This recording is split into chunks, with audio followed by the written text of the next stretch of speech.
you've heard about service dogs. Well, now there's this new thing happening out there, fake service dogs. People putting the little jackets on their dogs so they can take them wherever they want. Meanwhile, they're not actually service dogs.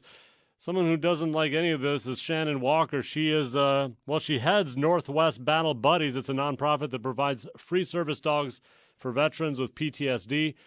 Shannon, great to have you on WILS. Yeah, thank you very much. Yeah, and where are you based exactly? We are in Battleground, Washington. Okay, is that near Seattle somewhere? Or? Yeah, about 2 hours from Seattle, a half hour from Portland, Oregon. Yeah, and how long have you been training service dogs?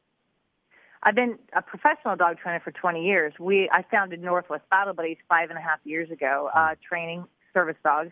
We have provided 45 professionally trained service dogs to combat veterans free of charge in the last 5.5 years, and it's just been awesome. How much training does it take? Our dogs go through a minimum of 7 months to a year of training, where they're trained by a professional handler, and then we have our veterans come in once they're paired. Prior to them leaving with their dog, they train for 6 weeks with us, 5 days a week, and they pass testing before they are gifted that dog. The dogs cost us about $25,000, but they're 100% free to our American heroes, and we are completely privately funded.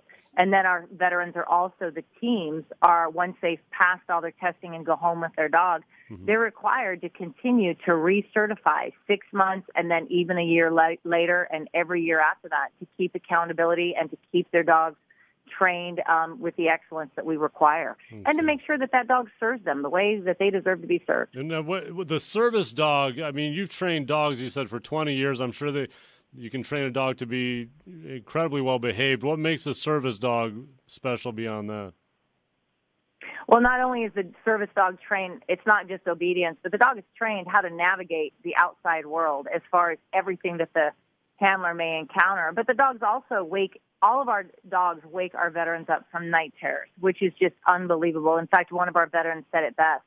They said that his service dog has done more for his ability to sleep and have quality of sleep than all the 16 different medications that the VA had put him on. And not only does the dog wake him up from night terrors, but offers that consistent reassurance directly afterwards. The dog. How does a dog know that there's a night terror happening? Well, because it's obvious whether they're sweating, they have a chemical, biological change in their body that the dogs sense. And the dogs wake them up either licking their face, standing on top of them, pressure, on the body. I mean, it just depends on the personality of the service dog, how they wake them up, but they do. And then they're there for them. And then even through the daytime when the veteran is awake, they might start to have a panic attack, and that dog will get up in their lap, and it can interrupt that moment, lick their hands, lick their face. Yeah, you're saying the dog senses that by smell and sight of some kind? Is that how it works? Yeah, it does. What happens is when they go to a panic attack, anxiety happens, and they have a chemical change in the body when they start to have a panic attack. And it can be much like whether it's diabetic change or epilepsy and different chemical changes in the bodies. The dogs are that in tune, as well as the dogs provide practical assistance, such as bracing for balance or being a social barrier with the public. I mean, it depends on what the veteran's individual needs are, as well as just the practical sense of the size of the dog and the different personalities of the dog. Yeah, so Shannon, how do you pick a dog that's going to be a service dog? Is there a personality you're looking for? There are definite traits we're looking for. All of our dogs that we provide are 2 years or less and are very healthy to ensure a long quality service life.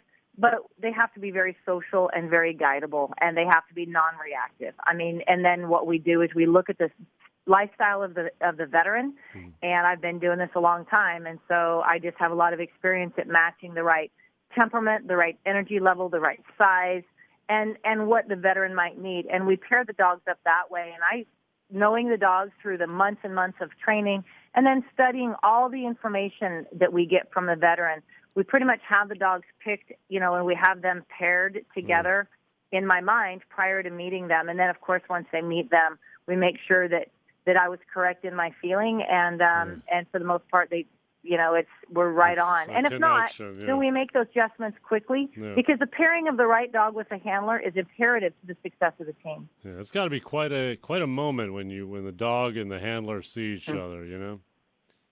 You know what? It's magic. It might be met with just laughter and joy as they greet, but it also might be met with just tears where the veteran wraps their arms around that dog's neck and that dog, and he might be crying and that dog immediately just starts licking his face. It can go one way or the other, but it's just amazing. And that's on the first meeting, you're saying, the first time they encounter each other. Yes, absolutely. Absolutely. And, and truly that's where healing and change begins for the veteran, and that's what it's all about. Shannon, it's for us to be able to. Yeah, no question. Shannon Walker with us. Unfortunately, we just have a couple minutes here. Find her, by the way, at northwestbattlebuddies.org. I need to ask you about this thing that's happening, these fake service dogs. Why is this happening out there? Well, people who don't really need a service dog or who are not really disabled are finding it a novelty to take their pet out in public. And I will tell you, there isn't anybody that is disabled, that truly needs and requires a service dog that would ever choose to take. It's not a novelty. They need that dog to be able to have a life of freedom and independence. And, and the public has found out that there wasn't a lot of regulations about it. So therefore it's being abused. The system is being abused. So what are people what are people doing? What do they buy? Some equipment for the dog, something like that, or? They do. You can go online and buy vests. You can go online and buy cards.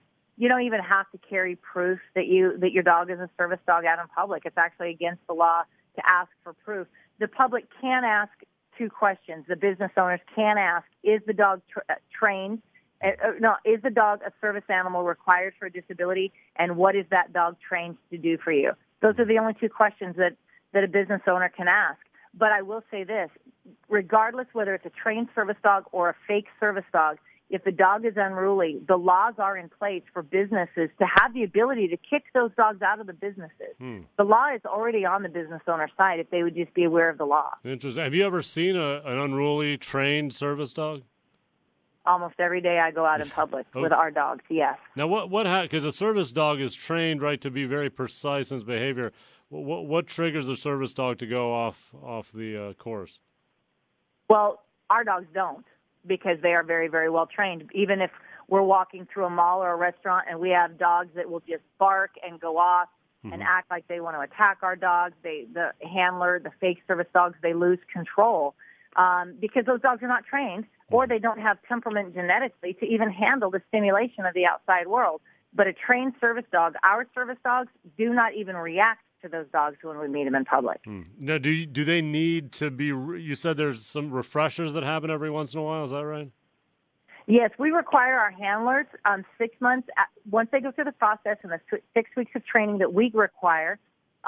Once they leave, then they are required 6 months later to recertify, and then another 6 months to recertify, and every year after that. They have to be able to continue to pass testing to show that they are maintaining these dogs with the standard we require. Because, these dogs are not robots. They're live animals, and they have to be maintained a certain way in order for that dog to be able to serve the veteran the way that they need to. Is there an age where a service dog can't really do what it needs to do?